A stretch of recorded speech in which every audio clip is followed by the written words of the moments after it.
Hello, and welcome to Let's Play Monster Rancher Advance 2, the abridged series. So I realized that watching Monster Rancher in its base form is kinda boring.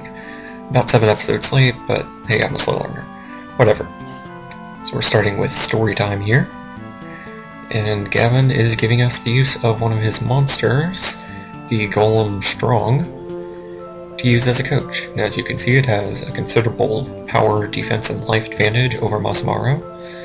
So I'm going to assign him to a couple training here. Smash Up, Flip, Body Blow, Toe, Road Work, and Sandbag. I'm also looking for a decent accuracy coach, but no luck yet. Okay, next up we have the appearance of Hunter, who is annoyed that we are apparently the talk of the town for getting owned by Canute. But it seems he wasn't paying attention to how we lost the battle, as he challenges us to a fight, and loses the same way that we did.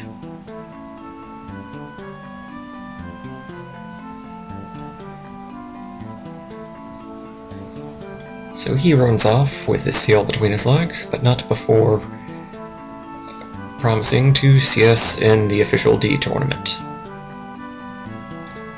But we're not ready for that yet. Anyway, on to Mr. Karnab, who is here to tell us all about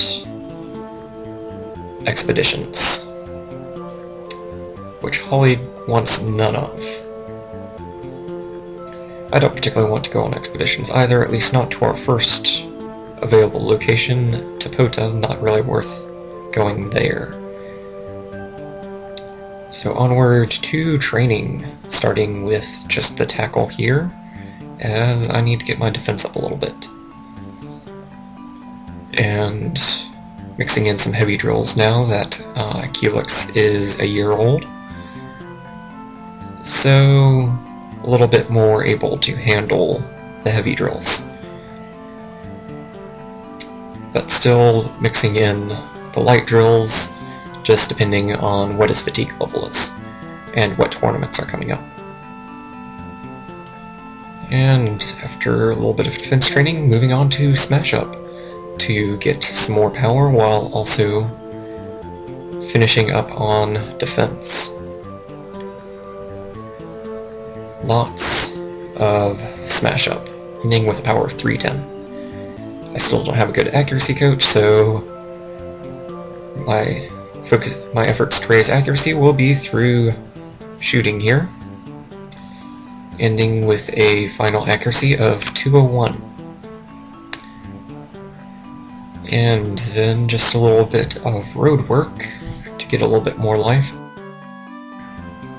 in between tournaments here.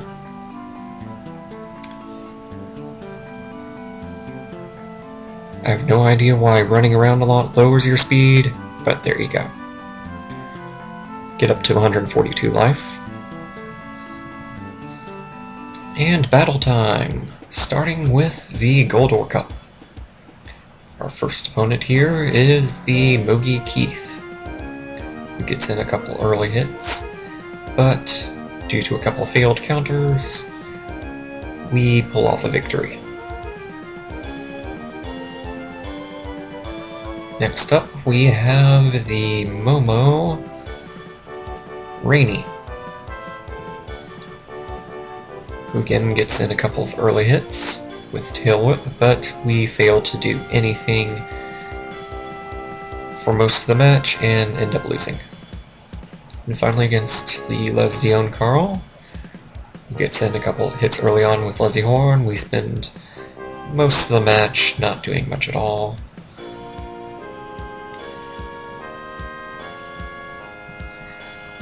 And with 15 seconds to go, a head slap puts us in critical condition, which we try to mount a comeback with a couple fire punches, a couple of them landing, but it is not enough. And we lose 22 to 46. So our first D tournament ends with us coming in 4th. No money, 6 fame, no stat gains.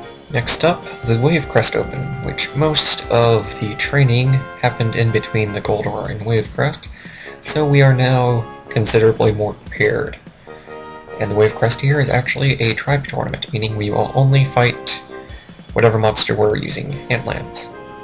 First match against Agito here opens with him using X-Blade and Lightning to get a couple hits early on. But a string of successful fire punches is enough to give us the win.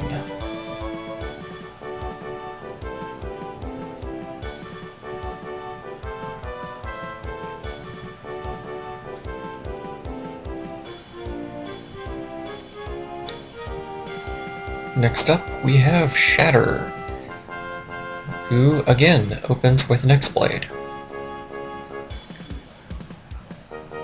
But same as the previous match, lots of failed counters, and he goes down. And finally, Wolvie.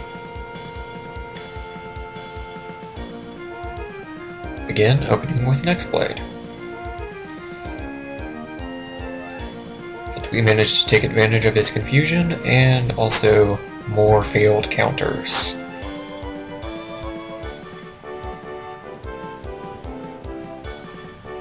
So once again, win by knockout. And much better this time, coming in first for the Wave Crest, getting 2400 gold and 14 fame, along with 11 intelligence and 5 power. Intelligence not the most useful stat at the moment, but seeing as I'll need an IQ of 200 to unlock Trigger anyway, it's fine. Anyway, on to the next tournament, the Carota Cup. Our first opponent here is the Suzerain Karo, who fails entirely at doing double-digit damage to us. So no problems there. And for the final match, we have the Arrowhead Walker, who actually doesn't do too badly against us, owing partially to the successful counter there, but due to the fire punch at the end, followed by a failed counter, we pull off the victory and once again get first place for another 2400 gold and only 5 fame. This time we get 11 power and 5 accuracy. Much more useful stats. And before continuing on to the next tournament, we do a little bit of sparring against Masamaro for the 20% discount. Which, with this stat disadvantage, there isn't really any chance of winning. But we do still gain 33 power, 6 life, and learn a new move. X-Blade. I'll go ahead and set that in both mid slots, and also set Fire Punch to my secondary near slot for the times that I lose control of Culex. And our first opportunity to test out X-Blade is actually against a stray monster.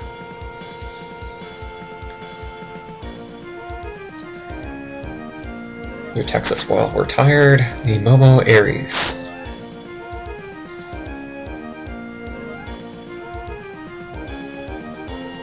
But enemies never learn. They just keep on countering. And we managed to win the stray monster fight by judge's decision somehow. And we get a Diet Weed. Onward to the Treasure Cup. Which this one, again, is a tribe tournament. This one, single elimination instead of round robin. Starting once again with Agito. This time we're the ones that open with X-Blade. And a few more hits, but then his scissors, along with a successful counter, followed by a punch rush, gives him too big of a life advantage, and just like that, we are out of the running. We can, however, still get 3rd place if we can manage to beat Shatter here. Which this match stays fairly close. After initial trading of X-Blades, he gets in a few successful counters, which just brings us down pretty low. However, a couple more hits at the end, and we still manage to pull it off, getting 3rd place. No money, but 3 fame still, along with 5 speed and 2 power. That's it for this episode. Please comment and tell me if you prefer this style or the style of the previous episodes. Later.